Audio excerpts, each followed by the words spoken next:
ଚାକିରିରେ रे प्रलोभन देखाई दुई भयन को संपर्कित खुड़ी और दलाल 2,20,000 टंकार बिकी देते।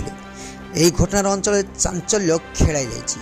सूचना मुताबक विशोई थाना अंचल में जड़े महिला जहाँ नाम देवजानी नायक बयस 35 और जड़े व्यक्ति जहाँ नाम बापी ओरफ राजू बयस 47।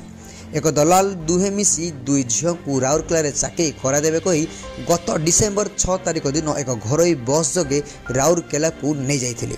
परे राजस्थान रे ट्रेनिंग दियाजिबो कही राउरकेला ट्रेन जोगे राजस्थान को बापी 3 जन को नहीं एक लॉज रे रखिथिला।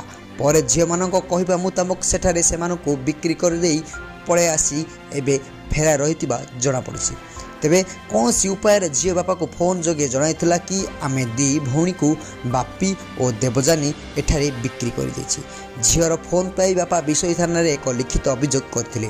अभियोग आधार रे विशोई थाना अधिकारी मिनी भोई फोन नंबर को ट्रैकिंग करी गत 8 तारिख एसआई घनश्याम मल्लिक नेतृत्व में कनेस्टेबल गणेश्वर महांती, कनेस्टेबल जामिनी बारिक, गृहरक्षी अनिल सेठी नहीं एक टीम राजस्थान को जाई बड़ झील को राजस्थान और सान झील को मध्य प्रदेश सफलतार सहित उद्धार करी बुधवार अपराह्न विशोई थाना रे पहुंचता बेले झील को किणिथिबा कृपाल नामक जने व्यक्ति को मध्य गिरफ करिसेंती।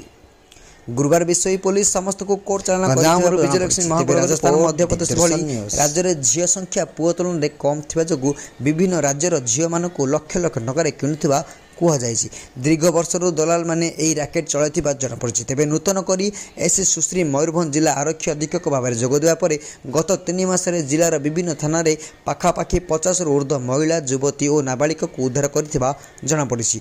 जेउथिरे विशोई थाना अंचलर 5 जन झील रहिथिबा जଣା पड़िछि।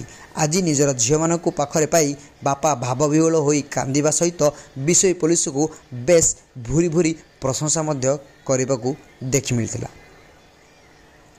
रायरंगपुर श्यामनंदु प्रणगर रिपोर्ट दिग्दर्शन न्यूज।